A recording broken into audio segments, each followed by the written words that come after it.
Hi, Alex Baina here, and welcome to Chalk Talk.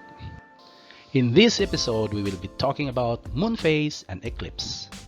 Here we have two photographs. One is moonshine and the other is earthshine. A moonshine is the reflected moonlight from the night side of the earth that can be observed from the moon, and it may be called moonshine.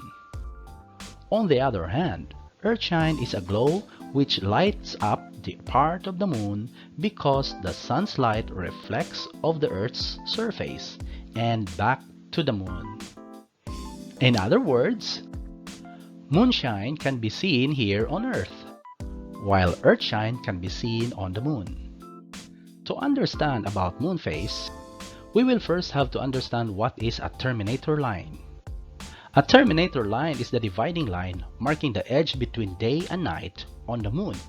It's sometimes called the twilight zone. This line helps us determine the moon phase. Moon phases are actually the pattern of the day and night on the lunar surface that constantly changes since the Earth and the moon orbits around the sun.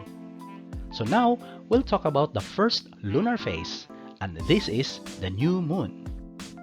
This is where the moon and the sun have the same ecliptic longitude, or the lunar disk is not visible because the sun is actually behind the moon. The second phase after the new moon is called the waxing crescent. Waxing means growing, so the moon starts becoming visible. The third phase is called the first quarter. This first quarter moon is a phase when half of the moon's face is lit up. The first quarter moon can be seen during the day because this rises up in the midday sky. Next to the first quarter is called the waxing gibbous. The waxing gibbous is less than the size of a full moon. However, waxing means that the moon is getting bigger. And finally, the full moon.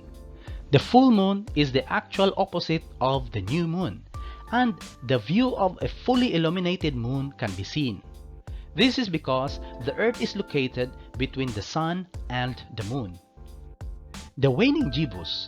This is a moon phase after the full moon. The sunlight is decreasing from 99.9% to 50.1%.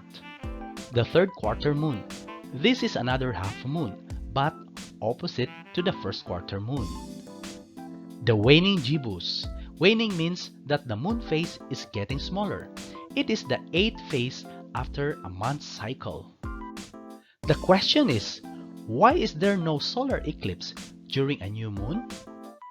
Eclipses do not happen every new moon because the moon's orbit is tilted just over 5 degrees relative to the sun. Solar eclipses. Solar eclipses happen when the moon passes in front of the sun, and the shadow of the moon covers a portion of our planet. In this illustration, this can be seen as a total solar eclipse. There are 3 types of solar eclipse: the total, annular, and partial solar eclipse. When we speak of total solar eclipse, the moon disk covers the sun because, as viewed from the Earth, the moon disk and the sun apparently have the same size. Annular solar eclipse, on the other hand, is a condition where the moon is far away from the Earth, and therefore the moon disk cannot totally cover the disk of the sun. Thus, produces the effect called annulus. While a partial solar eclipse, on the other hand, the moon disk only covers a portion of the disk of the sun. Now, let's talk about some of the characteristics of a total solar eclipse.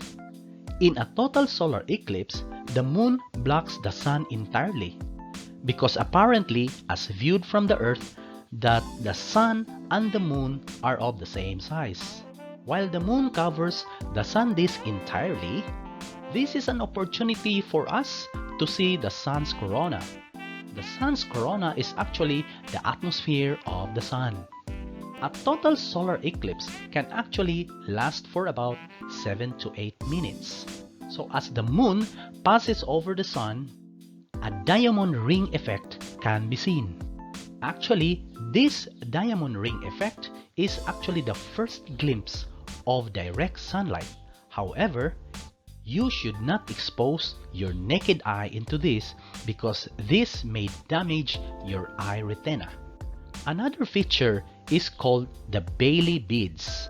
A Bailey beads is actually like the diamond ring effect, is an illusion where the sun patches is created due to the moon craters. Now, why can't we see a lunar eclipse during a full moon? Just like the solar eclipse, a lunar eclipse do not happen every full moon because the moon's orbit is tilted again just over 5 degrees relative to the sun's ecliptic path. A lunar eclipse. A lunar eclipse occurs because the Earth blocks the sun and casting a shadow onto the moon. A shadow called penumbra passes the moon and this produces a red blood moon. A penumbra is actually the outer part of a conical shadow that is cast by a celestial body such as the Earth. This causes the appearance of the red blood moon because other colors of light wave is blocked, allowing only the red spectrum to be emitted back to Earth. While there is a penumbra, there is also called an umbra, and the umbra is the innermost and the darkest part of a shadow.